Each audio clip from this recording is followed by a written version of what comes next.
How's it going, my fellow history scholars? Welcome back to the podcast where we talk about the unanswered questions of history and unravel the mysteries and the many questions we ask about our past. Today, our special guest star is Salman Sheikh, who's going to be sharing with us what Sufism is.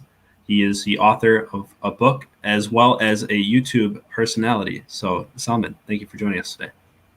Thank you, Brother Jacob, for having me. It's an honor and privilege to be here with yourself and your audience and to share the aspect of Sufism, Freemasonry, and how it's tied in together in this aspect of self-improvement and how the man can improve himself and bring himself to basically an ascended master in the age of chaos that we're dealing with currently. So I thank you for having me and your audience. Yeah, I appreciate you coming on. And I know we scheduled this for a while back. We had a little time confusion, but I'm glad we're finally able to get on here and start talking about this interesting subject. It's something that I really don't know that much about, so I was excited to be able to get you on here to share all your knowledge and the information you've learned about Sufism. Yes, definitely. And Sufism, basically, Brother Jacob, is the aspect of purification of the self. So it's just like you have in Star Wars, the Jedi Master. And the Jedi basically is the Arabic word al-Jedi, meaning master of the way. So that basically comes from the aspect of Sufism, even in the Holy Land when the Knights Templar were studying with the Sufis and the Ismaili Shias, and they were collaborating with that brotherhood and knowledge. So Sufism is basically, it's the inner mysteries of Islam, like how in the Bible it says in Mark 4:11, when Christ says that some of you will be taught the inner mysteries who will get it, while those of you will be taught who don't get it in the exterior realm in parables. So Sufism is the same way, where you have the people of the bench who were taught the inner mysteries of Islam by the Prophet Muhammad. And you have the other exterior world of Islam, which is basically divided into Sunni, Shia, and their own sectarian issues that they're dealing with. And you have that struggle going on everywhere.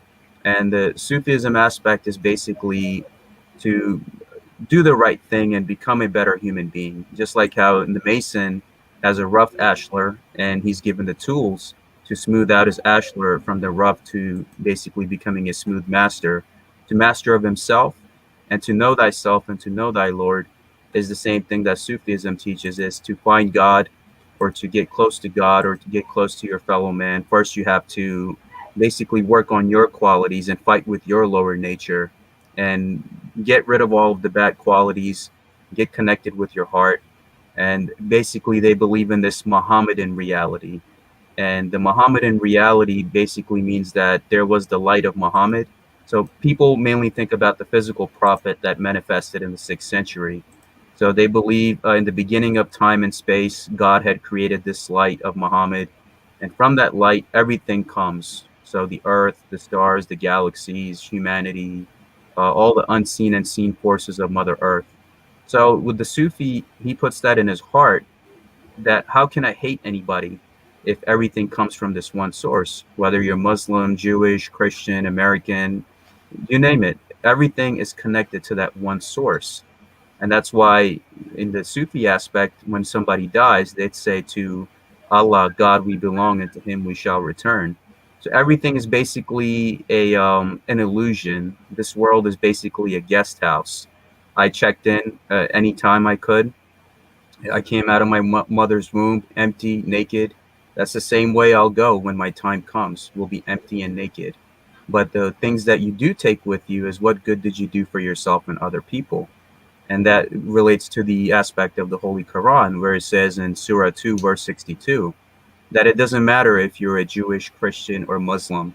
As long as you believe in God, do the right thing, and are righteous, then on the day of judgment you shall have no grief. And that's important to stress that, because there are a lot of agents of chaos that like to create divide between Muslim Americans and other Americans in general, saying that we believe that Jews and Christians are infidels, which is untrue. We're all brothers and sisters on this path, trying to get closer to each other, get close to God, trying to do the right thing. And it also said about the Masonic aspect in Surah 49 that, O mankind, the believers are but one brotherhood. So the Sufi is going through this internal struggle to let go of this world and the attachments around it, because we're basically put in this aspect, Brother Jake, that You got to work a job. You got to do all of these things and expectations that society puts on you.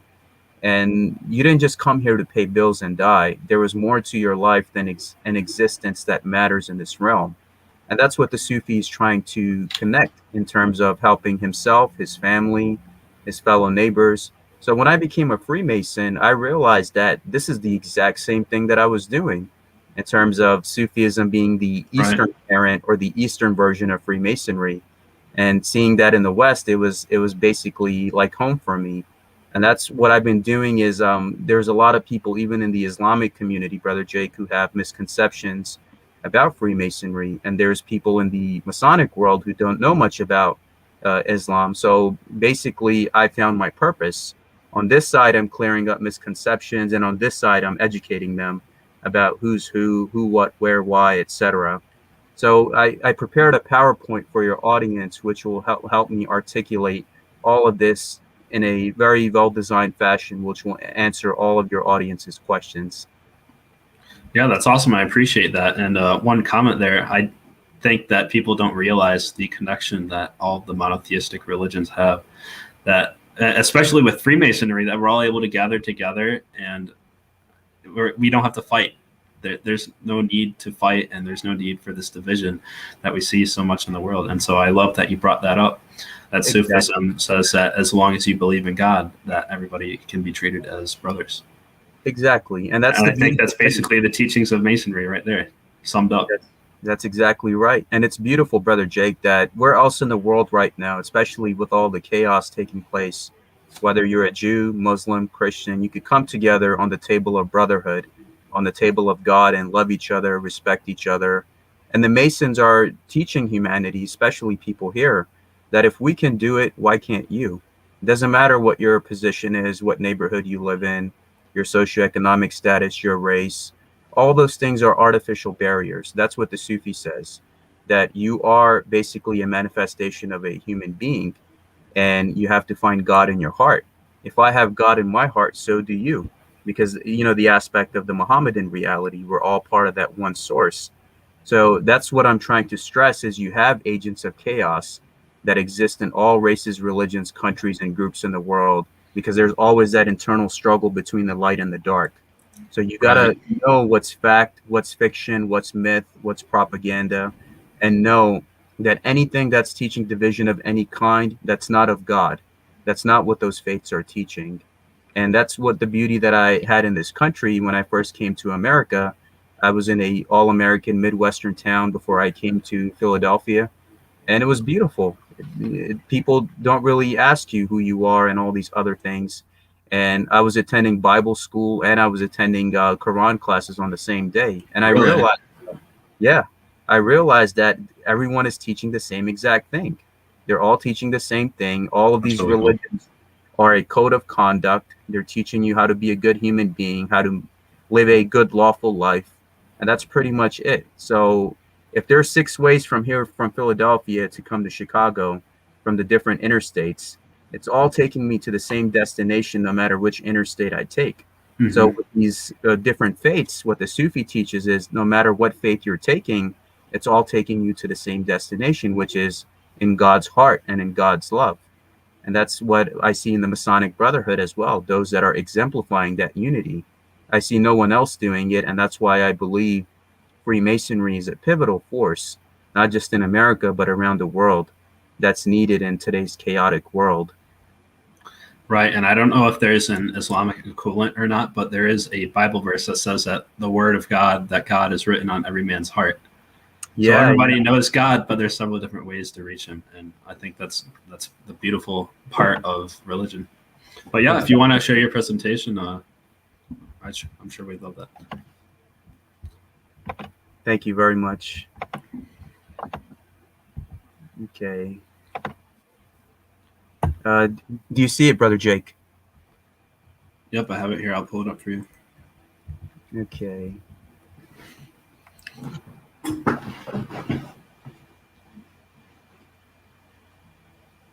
Can you hear me and see the screen? Yep.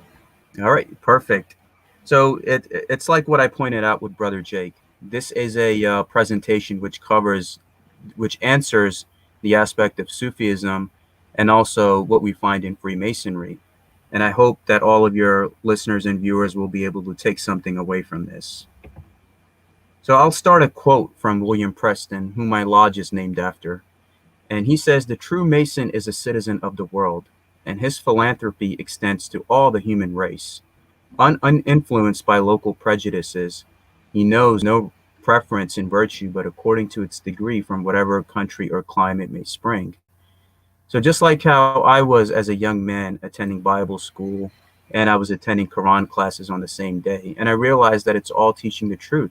So the true Mason is the one, Brother Jake, that finds light at every altar, just like how Brother Manly Palmer Hall stated one time too in one of his lectures, that no matter where you find the light, as long as it's helping you become a better human being, no matter what clime or country it comes from, then you apply that to your life. Like the Masonic double-headed eagle, it looks both in the east and the west because it knows that light comes from all directions of the globe. Right, and for those who don't know, Manly P. Hall, he was a huge philosophist, a huge philosophy person, esoteric. How do you say that? Esoteric? He was a philosopher, a mystic, and an esoteric. Philosopher, mystic, yep, and esoteric, yep.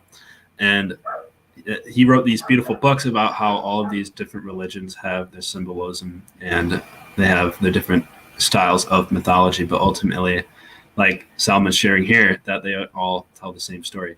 And so if you guys haven't already, I definitely recommend that you read The Secret Teachings of All Ages, because that's one of his greatest books for sure. Definitely, Brother Jake. I highly recommend that book, and I also recommend his other book, which is The Mystics of Islam, which also gives you a perspective, because Manly Palmer Hall was a Brother Mason as well. So that also gives you the Sufi Masonic perspective. Mm-hmm. So moving on to the 3 stages. So in Masonry, you have the 3 stages where one becomes the master of self and the elements around him. In Sufism, you have the same thing. So you have the first stage, which is fighting the ego and coming to light. Most people on spiritual paths, they often resist. There's always a resistance of some kind. And the definition of Islam, what Islam really is, just means to submit to a higher power or a higher divinity. And that's pretty much it. So by definition, a Muslim is one who believes in a higher power and submits to that. Same in the aspect of what we're dealing with in Islam and Sufism. In Freemasonry, you have to believe in a supreme being. So it's the aspect of fighting the ego and coming to light. The second stage is the tariqah, to unite with the grand architect of the universe. Now, if you read Rumi's poems, this is what he means by uniting with his beloved, because the Sufi basically lets go of this world and he wants to become one with his love, which is God. The third stage is the marifah, the act of know thyself and know thy Lord. With the biblical verse that Brother Jake pointed out, there's also a verse in the Holy Quran in Surah 50 that says that Almighty God is closer to you than your jugular vein.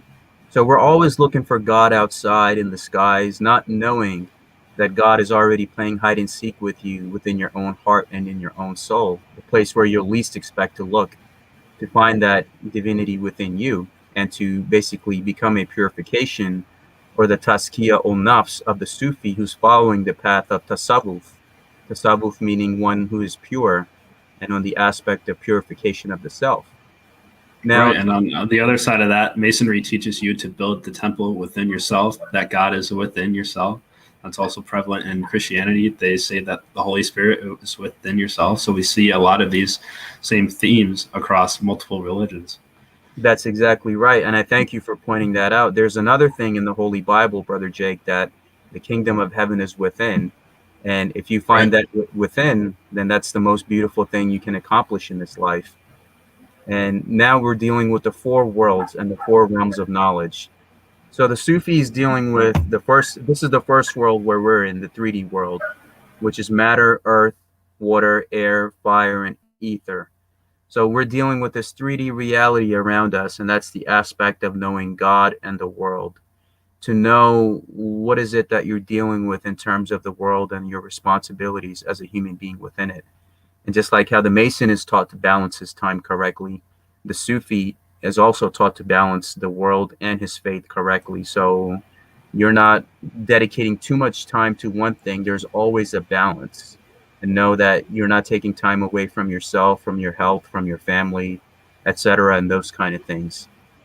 The second realm that you're dealing with is the spiritual beings, which are jinns, angels, heaven and hell, cause and effect.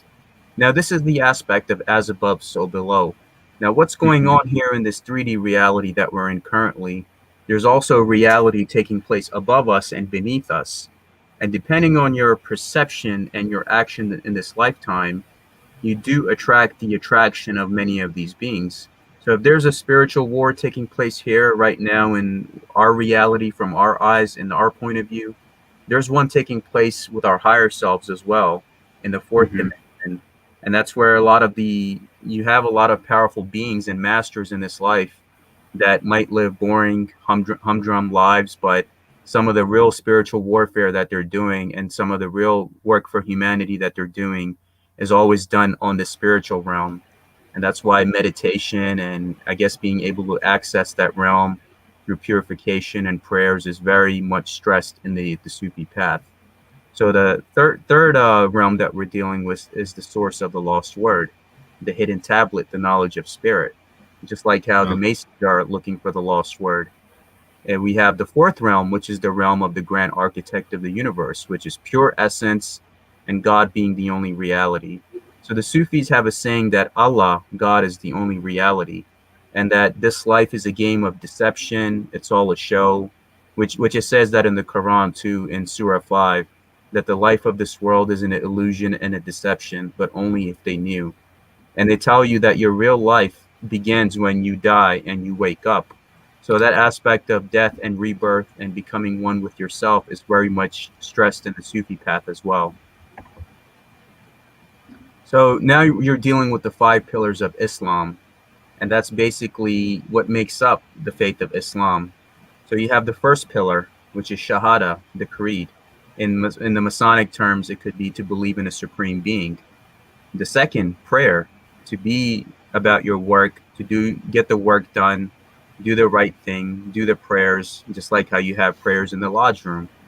The third is fasting, to circumscribe your desires and live your life within due bounds, just like how a Mason must control Yep. his passions.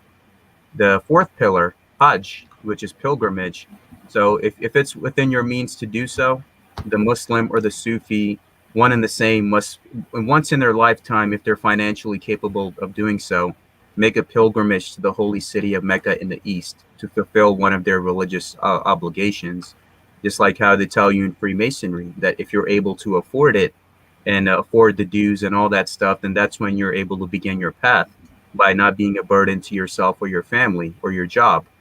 The fifth is zakat, which is almsgiving, to be a charitable human being, to give charity, to be a charitable individual. Like we have Masonic charities, Masonic homes, and all this stuff that happens. It's part of who you are.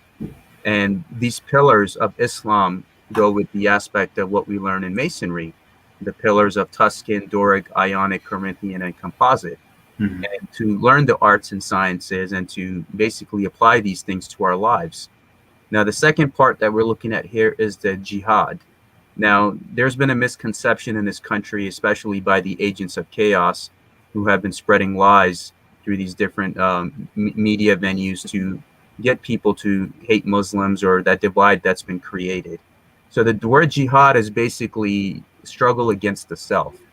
And the Prophet said that the greatest jihad that you can do is against your own lower nature and struggle against the nafs, the jihad al nafs, which is the greatest battle that you can do. Because ultimately, Brother Jake, your greatest enemy and your greatest friend is ultimately you when you look in the mirror and how you choose to shape your reality and some of the barriers and intrusive thoughts that come into your mind. If you tear them down and you submit, which is submission, the meaning of Islam, or in Masonry, to submit to the grand architect or the supreme being, it's pretty much one and the same that you have to live a life of good conduct and control any lower passions and live a good, clean life. And that's basically what this is teaching you. And again, we move on to the Muhammadan reality. So most people, when they hear the name Muhammad, they think of the 6th century prophet. But just like how you have the aspect of being brought from darkness to light, in the beginning there was darkness, and the Sufis believed that God created this light of Muhammad. And from this light, all existence of humanity was created, like the solar system, the earth, the stars, humanity, the plants, animals, trees, etc. So everything comes from this one source. So the Sufi who believes in this Mohammedan reality says that if everything comes from this one light, how can I hate anybody? Whether it's a Jewish person, Christian, Muslim, they're all my brothers and sisters. We all come from the same source in this spiritual school that we're in. Just like how in the Masonic world, we're all on the level. So it's pretty much one and the same. You have the aspect of what is the Sufi and the Mason, Brother Jake? And the goal of the Sufi is to become one with his beloved, the grand architect of the universe, and to become better. Adab, in the Arabic word adab is your character, in his character and being honored to self and humanity. The goal of the Mason is to believe in God, honor his brothers, smooth his ashlar, and be a better man. So as you see, it's two paths, one destination. Now this is a part that most people don't know, even your people in your conventional Islam, that the Prophet Muhammad was a widow's son. And the Prophet Muhammad lost his father at a young age and was raised by his mother, a widow, till the age of 6. And what do Masons do? They take care of widows and orphans. And he was adopted by his uncle, who took care of this orphan, the son of a widow, so he could prepare him for the life that he was meant to lead. And when he came, he said, "I have come to perfect the adab, character of mankind." Just like how you have the aspect of Masonry to perfect one's character. And he established religious and racial freedom with his decrees, dealing of Hazrat Bilal, covenant with the monks of St. Catherine Monastery, and the Constitution of Medina, which gave rights to Jews and Christians, instructed mankind to become one ummah community and be on the level. Now, just like after the death of any religious leader or any spiritual leader, you'll have those that will take over and have their own perversions and agendas. But as I'm pointing out here, the only person that followed the true teachings of the Prophet was Saladin in the Holy Land, when he protected the Christian churches, the Christian pilgrims, their relics, because he was following what the Prophet had established, which is that the Muslim must protect his Christian brothers and sisters, his Jewish brothers and sisters, those that are following the true Islam, do those things. But then again, it's like I said, no organization or no country or background is going to be perfect. You're always going to have those that are struggling between light and dark, but we must focus on those that are following the true teachings, and we must establish that, how we have to become one, because ultimately everything is indeed one. Yeah, I don't think people realize the connections with Saladin and the Templars, because I've had brother Scott Wolter on and his wife Janet Wolter, and they talk a lot about the Templars and the possibility of coming to America. And I also had Gretchen Cornwell on, who does a lot of stuff with the Templars as well. But we never got to talk about how the Templars were tied in with Sufism in this way by being connected to Saladin. And I think it's really such an important lost story, especially for Masonry, who essentially wants to take hail from the Templars. It's not confirmed, obviously, but being the builders of Solomon's Temple and the Templars hailing from Solomon's Temple, there's that symbolism. So that connection there is Sufism and Saladin, I think, is something that we really need to bring up more in modules and stuff. I agree with you completely, and that's something that, Brother Jake, that I need to stress to the Masonic scholars and historians, that there is a link between the Templars and the assassins, the Ismaili Shias, who are known as the Hashashin, and the aspect of the Sufis, that they were all studying together. This is all, if you go to the Middle East and if you attend a lot of the underground Masonic circles, those legends are still there. And it's unfortunately in the West, they just don't cover it. I guess they have their own interpretation of how they see things. But then again, we have to look at Masonry and the double-headed eagle. Knowledge comes from all directions. So you take knowledge from the West, East, West. It all applies the same thing. And there is a hidden power structure, even if you've seen the John Wick movies in the third one, that there is the aspect of the hidden power structure in the East, where the only people that could save him were the assassins of the East. So now we're dealing with the all-seeing eye of the grand architect of the universe. So you have the 99 names of Allah. So the Sufis believe that there are these different names, but the 100th name is missing, just like how the Mason is trying to look for the lost name. And one of the names of Allah is Al-Basir, the all-seeing. And they say the camel knows the 100th name of God, which starts with the letter G. And that's why symbolism. Yeah, and that's even in the Shriners, now you know that why the camel is regarded with its Islamic theme. Yeah. So the Al-Basir, Brother Jake, is one of the names of Allah. The Sufi says that he's aware of the deeds done in darkness.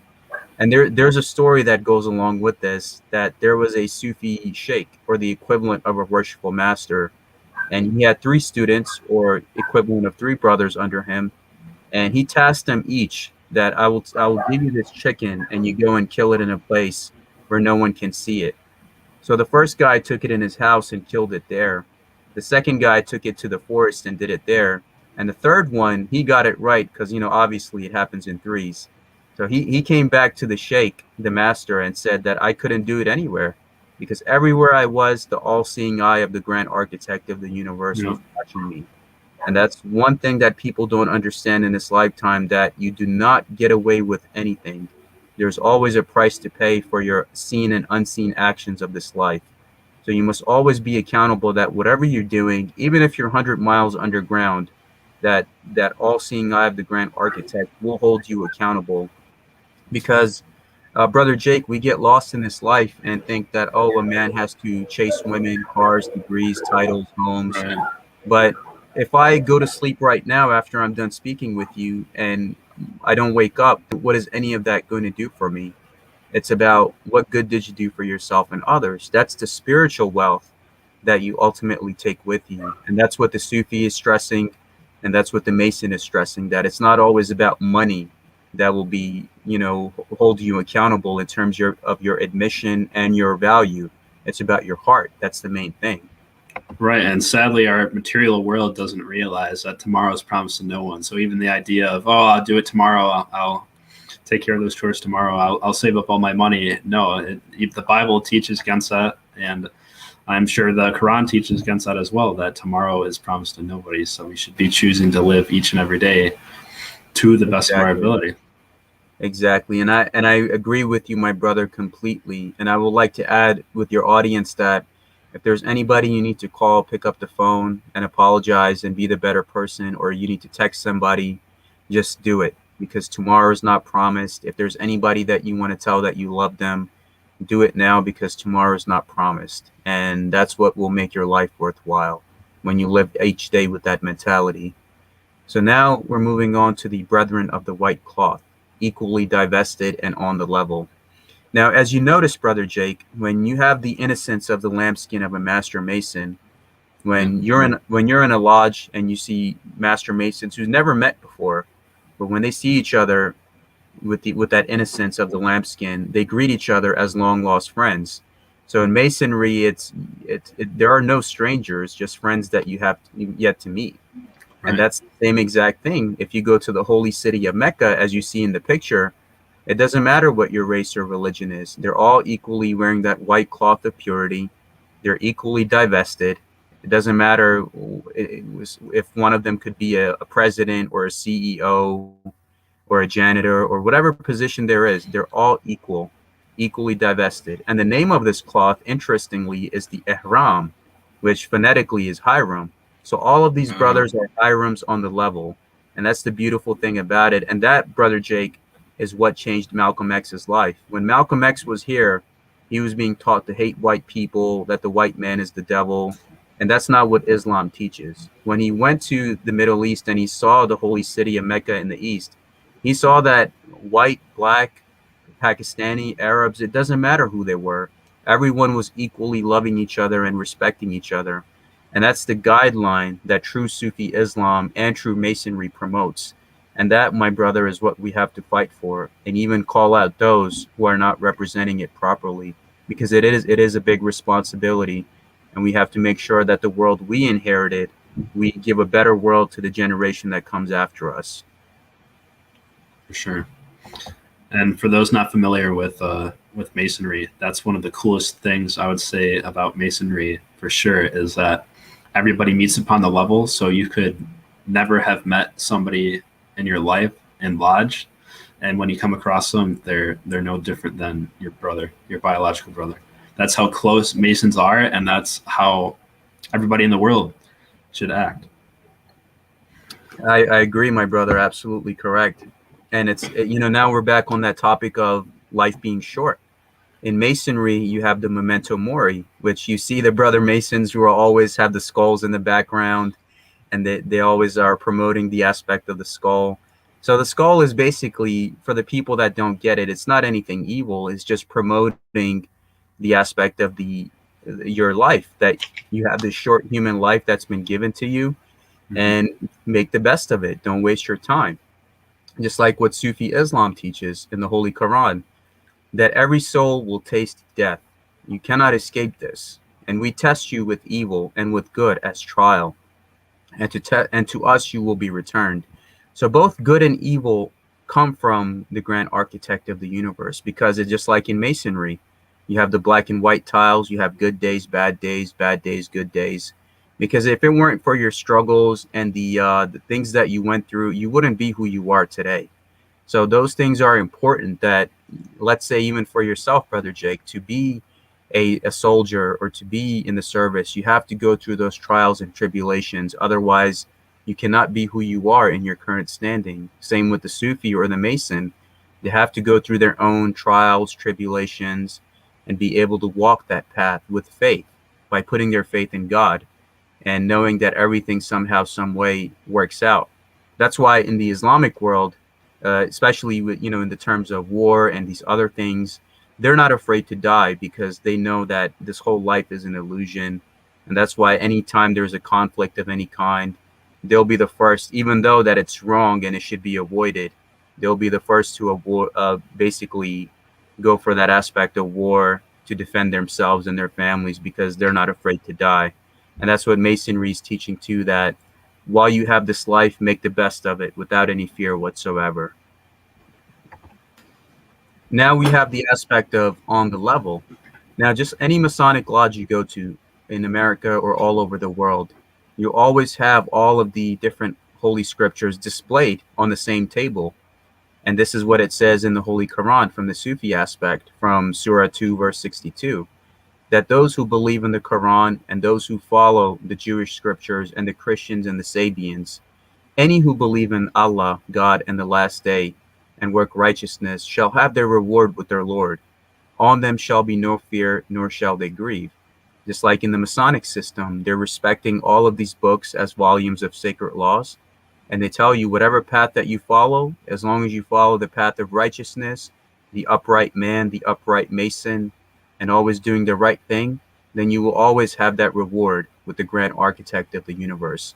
And this is something that I want to point out for those that are promoting hate between Muslims, Jews, and Christians. But we all come from that same tree. And that's what we have to do in the aspect of this chaotic world that we're dealing with. As if nobody else is doing it, it falls on individuals like us to promote that unity. Now you have the also aspect of the verse, Surah 49, verse 10, that the believers are but brothers. So make peace between your two brothers and be mindful of God, so that you may be given mercy. And even the aspect down here, that we make no distinction between any of his messengers. So Moses, Jesus, Muhammad, Solomon, peace be upon them all. And no matter what path you follow, as long as it's helping you get to God, then you're doing the right thing.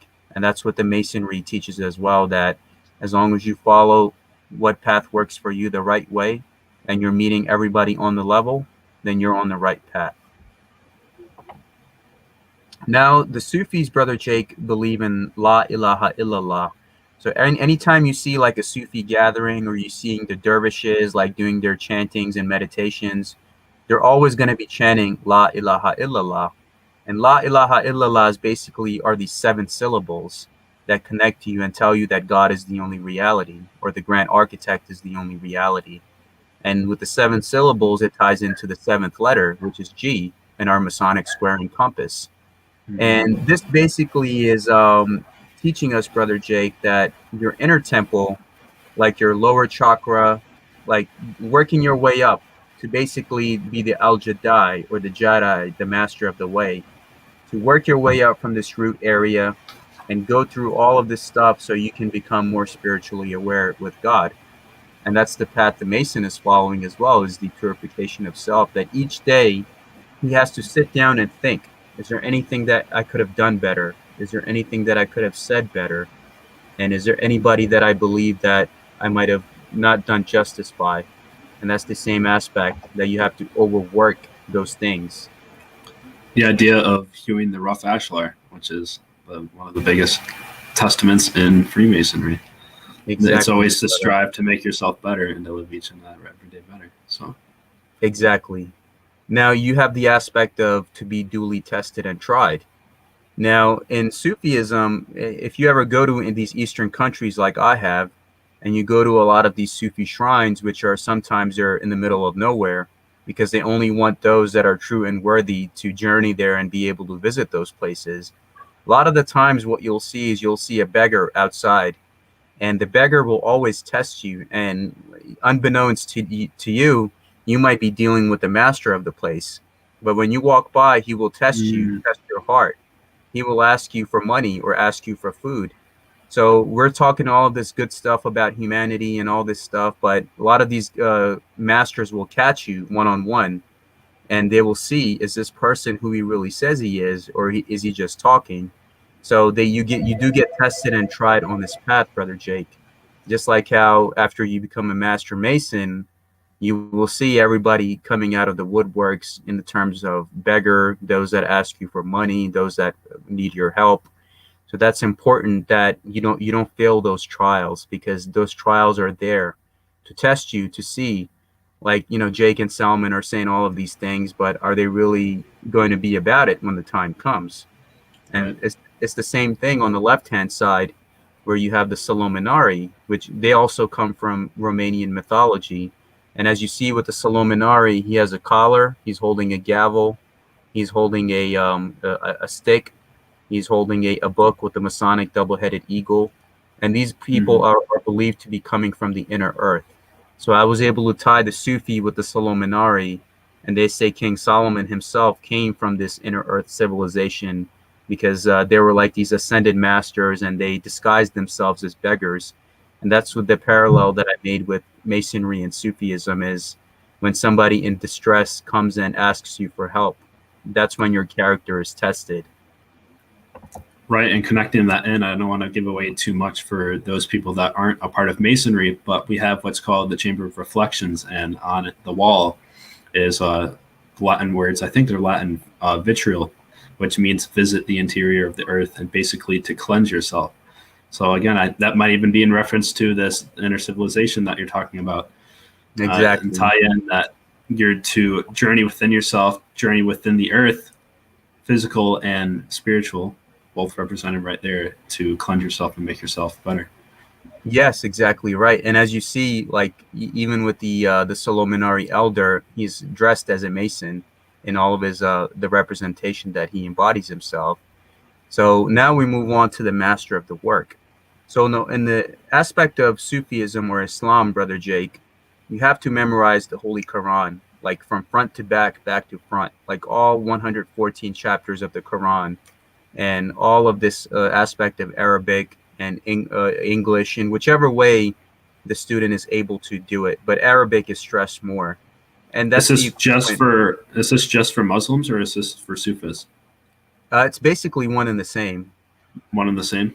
Yeah. So it's basically how you have a worshipful master in the lodge, where he has to be the master of the work, because these traditions have been passed on to you, and Masonry won't survive into the next generation if more people are not becoming a master of the work and passing that on to future generations. So that's what Sufism stresses as well, that you have to be the master of the work, because originally when the Quran was revealed, it was transmitted orally. And then by the time they were able to write it down in books and parchments, the only way it survived was because of those that had memorized it orally. It's like in Denzel Washington's movie, The Book of Eli. The only way the Bible survived in the post-apocalyptic world was because of this individual who had memorized it from cover to cover. So it's important that there are those that learn the work to not only serve themselves, but be able to serve their lodges and to be able to serve their communities for the upcoming generations. Mm-hmm. And for those that don't know, to actually qualify for the first 3 degrees of Masonry, you're required to memorize a series of rituals.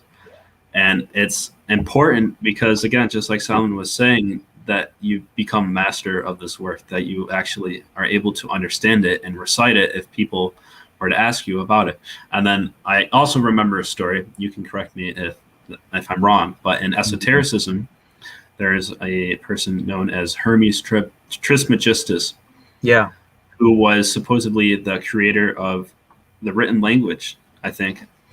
And then I think somebody asked him, he's like, don't you know that by creating the written language that mankind will come to forget a lot of the stuff that they've been memorizing up to this point? And even the Hebrew Testaments, the Old Testament of the Holy Bible, a lot of that was written down from word of mouth. So it's, again, the importance of actually remembering the work and being able to recite it to others that may not know about it.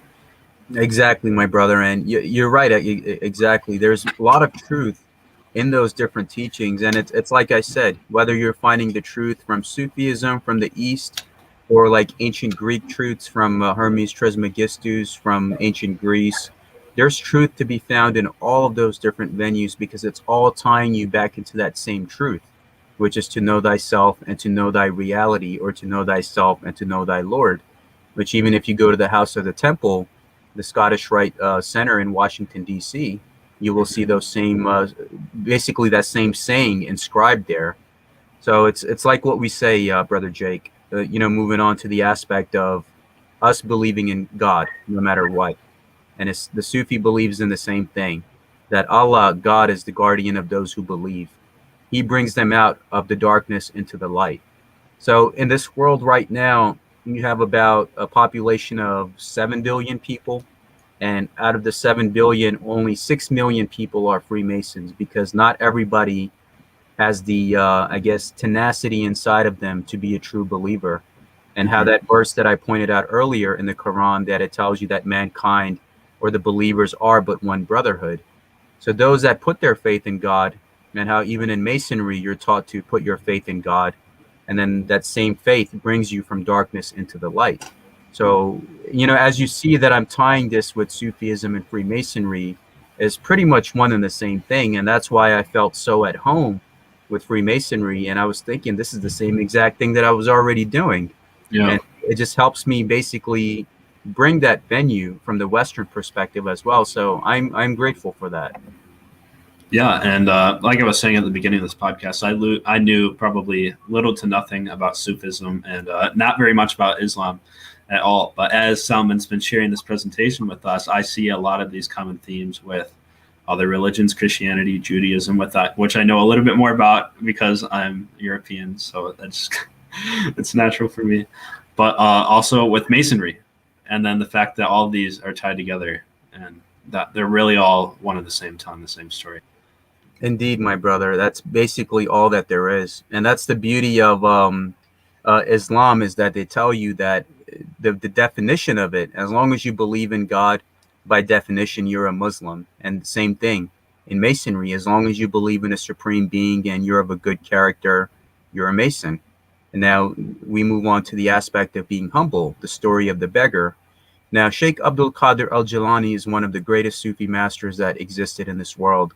And I encourage everybody, if you want to get a good understanding of Sufism, not just from what I'm sharing here, but on your own, look up literature and writings from Sheikh Abdul Qadir al-Jilani, whose name I have spelled here on this template. And the story of this sheikh is, one time he was walking with his students. So he's the worshipful master and his students are the brothers under him. They were walking in the middle of this town square and they see a beggar on the street. And the sheikh pointed at the beggar and said that if you look at him, he's better than me.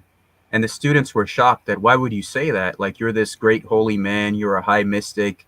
This is just some beggar on the street begging for scraps, begging for food. And he said, no. He said, overnight, if I'm not humble and if I'm not grateful, God or the grand architect could put me in his position and put him in my position. And that's what we see right now, Brother Jake, is the aspect of being humble. When we have people that have some people in the world that are of the elite that can end poverty 10 times over in this world, but Right. they can walk by a human being who's suffering on the street and laugh at him. And I've seen that happen one time here in the Philadelphia area. It was middle of the winter, freezing cold, and this guy was probably starving to death or freezing to death, probably both. And I saw these people. There was a concert hall right next to this guy, and they were going and they were laughing at him as they were walking by, and that just kind of shattered my heart. And I went to the pizza place that was next to the concert hall. I got him some hot food, and I made sure he was able to get to a shelter, so he probably didn't freeze to death overnight. And that's important, my brother. Is what society are we dealing with right now, where we look at somebody lesser than us and laugh at them and laugh at their misery or their condition, not knowing in the split of a second, Brother Jake, your whole world can come crashing down. Everything can flip overnight. In a second, people's lives have changed in different scenarios that have taken place throughout human history. And you could lose everything. You could lose your family. You could lose your income. You could lose everything. So always be humble and be grateful. And that's what this master was teaching us, that if I'm not grateful, God can put me in his position and put him in my position. And we're living in a world where people who have connections or have money, they look down upon others, thinking that you're better than others. Nothing, your material wealth or your material success does not make you better than anybody. It's about your character and what good did you do for yourself and others. And that's what we gain from this story, even in our Masonic path, is to be on the level. Nobody's above you or beneath you. And unfortunately, even in the Masonic world, you have those that get lost in the aspect of elitism or having titles or certain numbers next to their names. And we always must remember is what made you a Mason. And that's to be a respectable and upright human being. Right. And if we want to talk about parallels again, we can compare this with the Christian tradition of the beggar who gave the 3 coins and the rich man who gave nothing. The idea that it's easier for a rich man to go through the eye of a needle than to get into heaven. There's, again, all these parallels between all these religions. That's exactly. That's why I feel like I can connect with it, even though I'm just now learning about everything that you're sharing with us.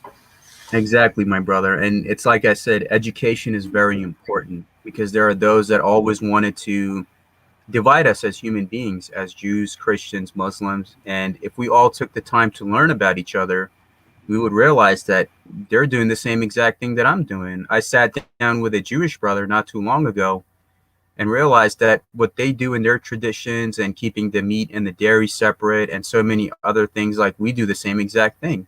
And I realized that wouldn't the world be better and we'd be stronger if we come together and help each other, rather than be in this aspect of chaos and disunity? Because that's what the agents of chaos want. And I cannot stress this enough.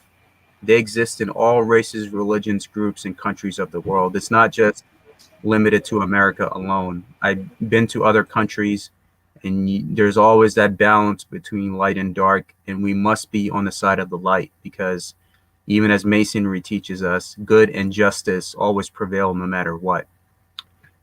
Now we're dealing with the aspect of the Kaaba. Most people, Brother Jake, do not know that the holy city of Mecca in the east, again, you have to look to the east, and the Mecca and the Kaaba represents the perfect ashlar stone, as you see the perfect bricks. That's what the true Mason or the true Sufi Muslim is supposed to be. And what do you see inside of the Kaaba? Most people don't know from the inside what it looks like. You have the altar, and then you have the pillars. Then you have the brothers that are dressed in all white, equivalent to the lambskin of the Master Mason, in unison across the temple, the perfect ashlar stone with the altars and the pillars. And that's exactly, it's all one and the same. It doesn't matter whether you're a Muslim or a Freemason. It's all one and the same, as you and your audience have been discovering so far. And as what Islam teaches, that Islam has existed since time immemorial, just like how Masonry has existed since time immemorial.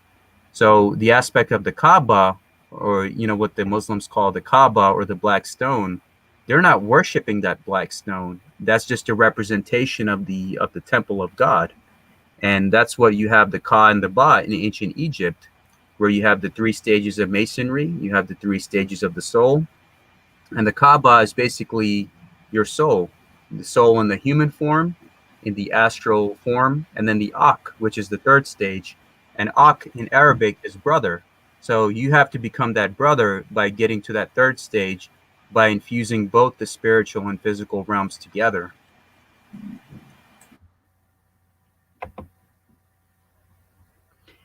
Now, this is the part where I believe should be stressed more, because if you look at the aspect of the Knights Templar, and you've seen a Knights Templar, Brother Jake, right? Yep. And you see that the wool that they wear on top of their heads is basically the word Suf, or the Sufi, or Tasawwuf, means wool, or the garments of wool, those that come from the garments of purity.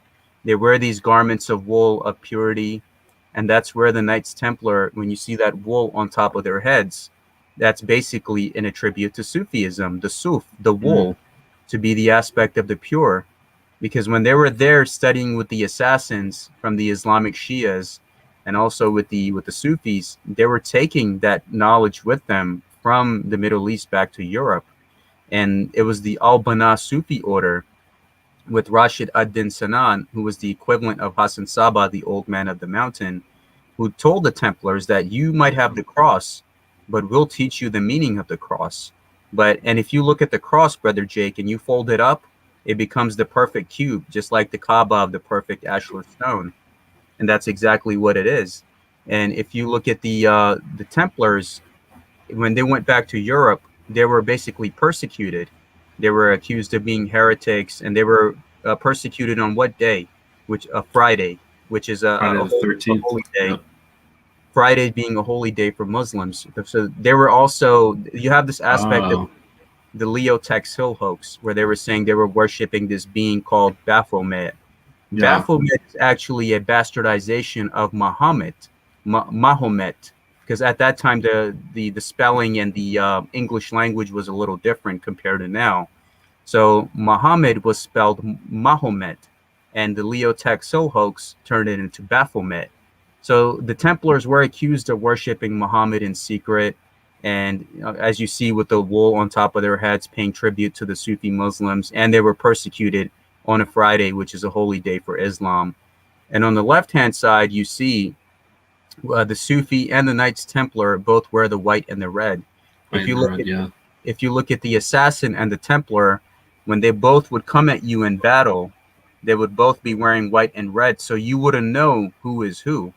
That's why even if you look at the Assassin's Creed video games, and if you tie the symbolism of what they call the Knights Templar and the assassins and the logos and stuff, it's pretty much, it's all connected to the Masonic teachings, and it's all teaching you the same exact thing.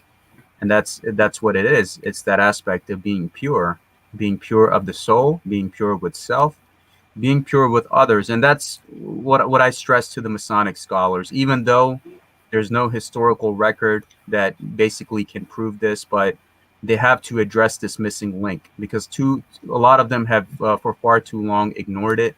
And if one can put 2 and 2 together, you can see that there is a link, and we have to be able to put our biases aside for the sake of unity, brotherhood, and love, and be able to address all of these different issues for the sake of preserving the fraternity's future.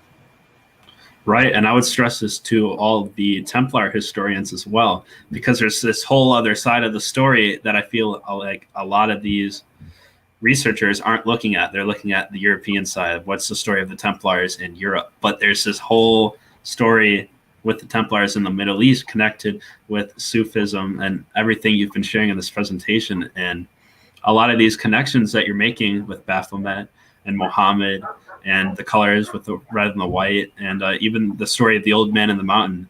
There's all these connections that are missing in the popular research that's being done on the Knights Templar. So I would really stress this to all of those Templar researchers out there to consider this other side, because there's so much more to the story that we choose to overlook. Yeah, that's right, my brother. And again, it's the bias that we have to overlook. It's like myself as an Eastern man. I notice in the aspect of the Masonic education system in the West that a lot of these Eastern paths are neglected. And if you look at the Masonic double-headed eagle, it tells you that it's okay, that ancient Greece and all this stuff, that it's fine. Every philosopher and historian and mystic will deserve their due credit. But you have to look at all of it, because Masonry encompasses the whole. And we're taught to look to the East for a reason, because that's where the light is. So we must give it its due credit. And I thank you from the bottom of my heart for you allowing me to share what I'm sharing with you now. So we look at the aspect of Freemasonry, Brother Jake, and numbers don't lie. And if you look at the Gematria calculator, Gematria is the Kabbalistic aspect of the letters and the numbers, and how God associated the letters and the numbers. And a lot of the occultists use Gematria. So if you type in the word Freemasonry into the Gematria calculator, with the Jewish cipher, it comes up to the exact value, 787. If you look at the Arabic numbers on the left-hand side, if you look at the Arabic numbers 787, that's the square in the compass. And it's the same exact value that it comes up to in its Gematria. And what does 787 mean for the Sufi? Bismillah Rahman Rahim. So the square in the compass, for us, when we look at it, it means in the name of Allah, God, the Beneficent, the Most Merciful. So when I first look at the square in compass before I joined, I realized that's Bismillah Rahman Rahim. Do these people even know that? That the 787 is basically telling them that everything is for God, by God, and under God. And that's what this brotherhood is. It's a brotherhood of man under the fatherhood of God. And that's exactly, as you see with the Arabic numbers 787 and the Gematria, that it's all one and the same. And the lodges, there were these places in the Sufi institutions where the Knights Templar were studying with the Sufis and the assassins. And a lot of these places would be called lodges. And outside of these lodges, you would have the Arabic numbers 787. And this is long before Freemasonry officially existed. This is like in the time of the Crusades that this was going on. So this is an important link, my brother, that, like I said, it needs to be addressed. And people who have the common sense to put two and two together, they can see it with an open heart, mind, body, and soul. Because let's even take Freemasonry out of the equation. You won't learn in your life unless you have an open mind and a curious heart, and to be able to get light from everywhere, because that's what the true Mason is. I even heard stories of different situations, that the aspect of disunity and chaos, you cannot have that. The true Mason always promotes unity, brotherhood, because if you're fighting for that true path of justice, if you're the one that's bringing justice to the world, if you see evil, you stand up against it. That's what the aspect of the Mason is, to believe in God and to do the right thing. Now we have the Cabletow, Brother Jake. The Cabletow in the Holy Quran, or in the aspect of Sufism, is in Surah 3, verse 103. Hold fast together to the cable of Allah, God, and be not divided. Remember the blessing that Allah bestowed upon you. You were once enemies, then He brought your hearts together, so that through His blessing you became brothers. And this is also stressed because, let's say you're in a normal setting, like in the world, and mostly how America is, it's an aspect of ethnic enclaves and colonies, where most people tend to stick to their own areas, deal with their own people. And the beautiful thing about the Masonic Lodge is it doesn't matter where you live or what religion you are. It's basically telling you that outside of this place, you probably would have never met each other or came across each other. But here, this is where you have the aspect of God or the Grand Architect blessing you, bringing your hearts together, and you becoming brothers and holding fast together to the cable or the rope of God. and why it's important that anybody that's within your length to help them, you help them when they ask for your help. And that's the importance, my brother, of what this represents, not just in Sufism but in Freemasonry. Now you have the aspect of eating the word of God, haka or zikr. Now, every time you look at a Sufi master or a Sufi sheikh, he's always going to have beads and he's always going to be praying all the time. And this comes from the ancient Egyptian aspect of the haka. And they call this eating the word of God or zikring. So just like how a Mason, he's always supposed to be in a state of prayer and remembering God no matter where his life takes him. Now we move on to the magic carpet. Now, growing up, we see these movies and video games and cartoons, and anytime it's an Oriental theme or it's a like a Arabic theme like Aladdin, they're always going to have this magic carpet that flies when you get on top of it, right? So the magic carpet is basically the oblong square, which is how, like, the lodge is shaped, or the Noah's Ark was shaped. Everything was in the shape of the oblong square. You are the temple. And if you look at the Islamic prayer rug, you see the pillars, you see the archway, you see the Kaaba, the perfect ashlar stone, and you see the oblong square shape. And when you get on top of this, the magic carpet means that when you're in a state of prayer and you're praying to the grand architect, your soul starts elevating. And that's what they show you in these movies and cartoons, that whoever gets on top of the magic carpet, when it starts flying, that means you're flying or ascending to higher dimensions. Just like those on the Masonic path or the Sufi mystic path, the deeper you get into the game, the higher your realization about life and self get, and the higher your understanding gets about who I am, what my purpose is, and the who, what, where, and why, etc. That's exactly what it is. And I know you've talked a lot about it on your YouTube channel, but there's a lot of these subliminal messages in pop culture that people don't even realize. Like you're talking about with Aladdin, the idea of the magic carpet and having your soul ascend with the idea of the magic carpet. There's tons of these subliminal messages. You were even talking about John Wick 3 not that long ago as well. There's all these messages that are just fascinating if you really have the eye to be able to see them. Exactly, Brother Jake. And what is the elder when John Wick goes from the west to the east to beg for his life? What does the elder tell him? The first thing he tells him is, "My son, why have you been so lost from me?" And my son is Mason, my son, Mason. And he tells John Wick that, "Why have you been wandering in the darkness in the west? You finally came to the east to get light and to get help." And that's what he's basically telling him. And that's how he's able to get a second chance at life, is through the elder, by going from the west to the east. And then he goes from the east back to the west, back to New York, to do what he needed to do in a more refreshed condition once he had received the light. And that's what the elder of the east says, that, "My son, why have you been so lost from me?" Because we're wandering here in the west, right? And we have to work our way back to the east. So there is a lot of truth to that. And when I was in the east, when I consulted with a lot of these Sufi elders, they have tasked me, Brother Jake, this is a lifelong mission that I'm on. They want me to reform the Masonic Brotherhood in the West, not just to defend it against the naysayers, but to reform it in a way where all of this stuff about elitism and ego and chaos and those that are not doing things the right way, over time in my lifetime, if I have the privilege to see that, I hope to be able to continue to work towards that. And that's basically what ties into the Wick franchise too. So, yeah. You were talking about John Wick. I also wanted to bring up, though, that this idea of looking to the east, even with Judaism, we have the idea of Zionism, or returning to the Holy Land, the idea of looking back towards the east. Masons, when they address each other in public, they ask, "Hey, I see that you look to the east."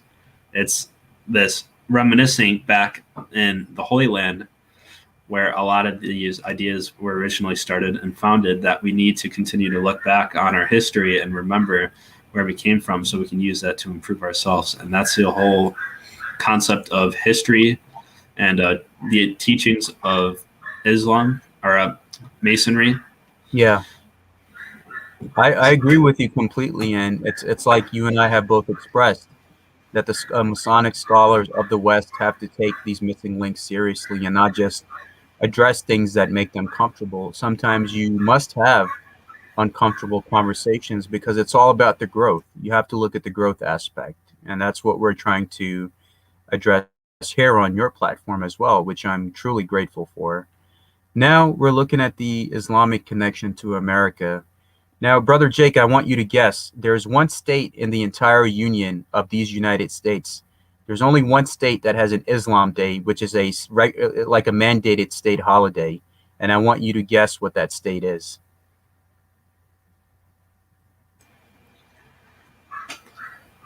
Jeez, I don't know. Maryland? Just take a guess, and I'll tell you. Maryland? Nope, Washington, DC? No. Not Maryland, but Hawaii. Hawaii, really? Yeah. Why? Because every September there's an Islam Day celebrated in the mid of September in Hawaii, and that's a mandated state holiday. And most people do not know that 250 years before the USA existed in 1776, there was what was known as the Kingdom of Hawaii. And if you look at the banner of the Kingdom of Hawaii, what are they wearing? They're wearing the red fez, the Shriner's fez of the Muslim, and they're holding, I guess the sticks, that represents the two pillars. So the Kingdom of Hawaii, and even their last king, King Kamehameha, was also a Brother Mason, and he was also an Islamic Shriner. So that's I didn't realize he was a Mason. Yeah, that's right. He was also part of the really shrine. Cool connection. And there's another part that people don't get, that when America became its own independent country, Morocco, a Muslim country, was the first to recognize U.S. and its independence.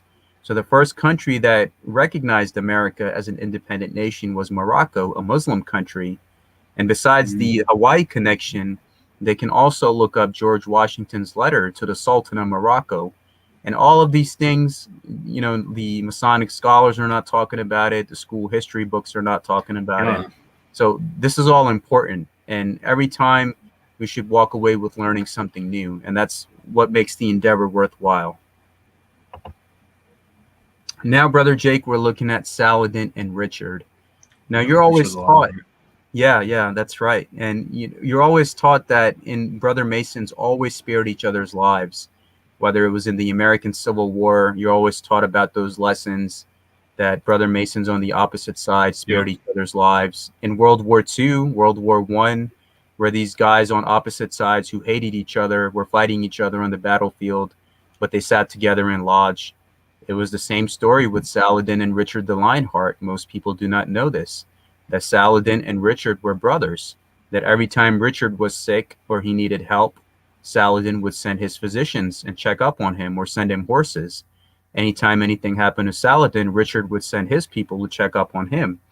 And there was even one time where there was about to be a marriage between the two families, with Saladin's brother and marrying somebody from Richard's family.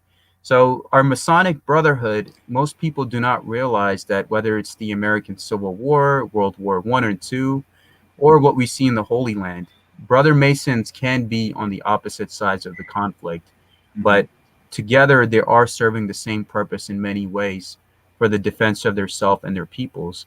And that's why Saladin, with his Masonic characters, when he protected the Christians and Jews in the Holy Land, and he made sure that they were allowed to visit their holy places, protected their relics, protected their places of worship, because that's what Prophet Muhammad, the widow's son, originally taught for those who are upkeeping his tradition.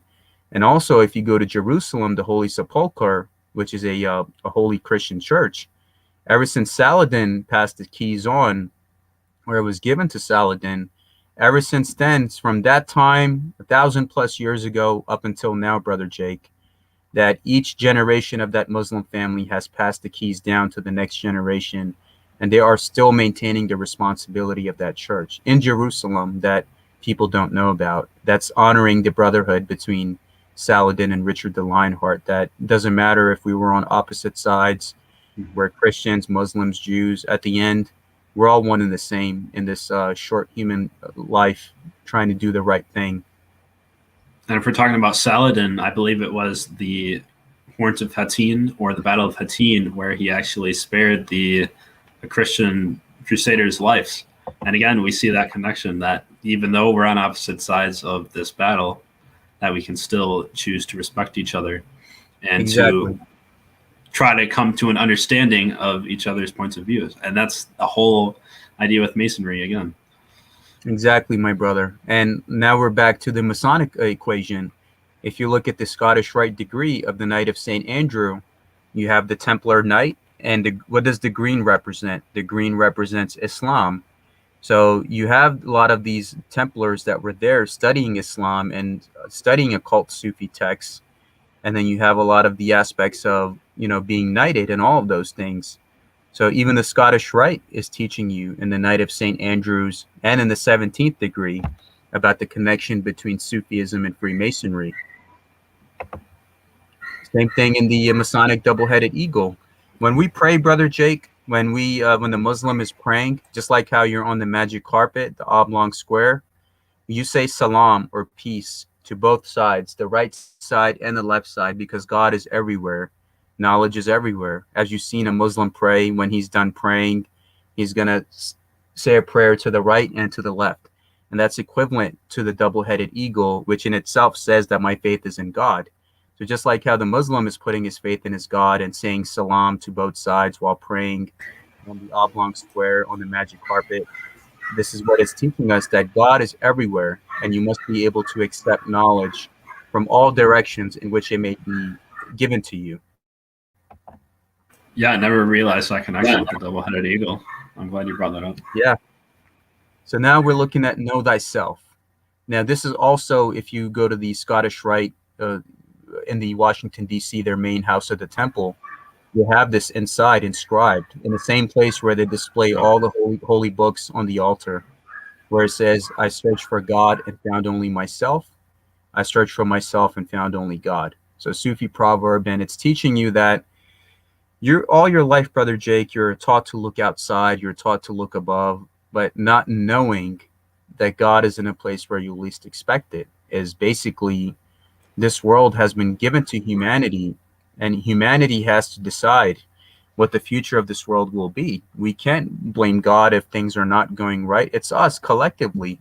If we all collectively come together, and it's like what I see here in Philadelphia, that the violence has been out of control these last 2 years, where they even have surpassed Chicago and New York in terms of the gun violence. And I stress to the people, if you all collectively came together, did the right thing, and stood up against those that were causing trouble, then you could change your own neighborhoods overnight. It falls to the people. It falls to the neighborhood and the neighbors, that because everything happens on the local level. What happens on the local level affects you more. And that's what I tell people, is that you got to look for those answers within. Most of our lives, we're always looking for validation and trying to do the right thing and trying to get the validation from others. But I always tell people, let your heart be your guiding key. What you want to do in your life, Brother Jake, or whoever is listening, you already have that within you. So when people tell you who they are, you believe it. On top of that, you listen to your heart. Let your intuition guide you, and you will never go wrong in your life, because you always honored yourself. And if you honored yourself, you honored thy creator, the grand architect. And to summarize, we also have, the Sufi symbol, as you see on the right-hand side, which is the crescent and the star in the Sufi heart. And that has the wings on it. So your heart, as you're on the magic carpet and you're trying to become one with the Kaaba, the ashlar stones, meeting your brothers on the level wearing all white with the pillars and the altar and the wings flying high to the heavens, that's exactly what you represent. And I had a dream like that, where I was in this beautiful castle, what the Masons call the Celestial Grand Lodge. And I saw the square compass with the wings that was flying around me. So that reminded me a lot of the Sufi and Masonic path that I'm on, which is a beautiful thing.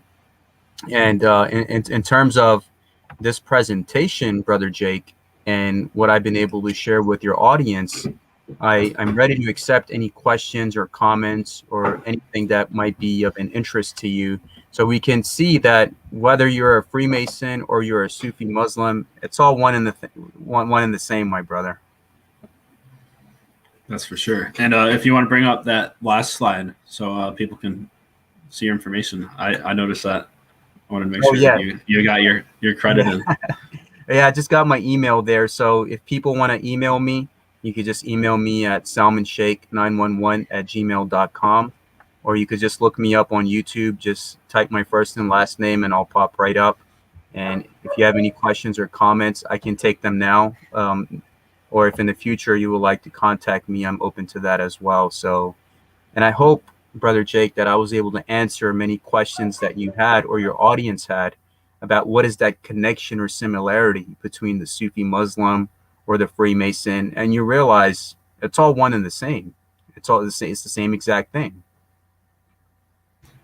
Yeah, that was beautiful. And I really appreciate you for coming on here and sharing all this information with me, because I certainly didn't know any of this really at the beginning, and now it's created in me an interest in pursuing this more. It is a very interesting subject, and especially relating to Masonry and my own religious journey.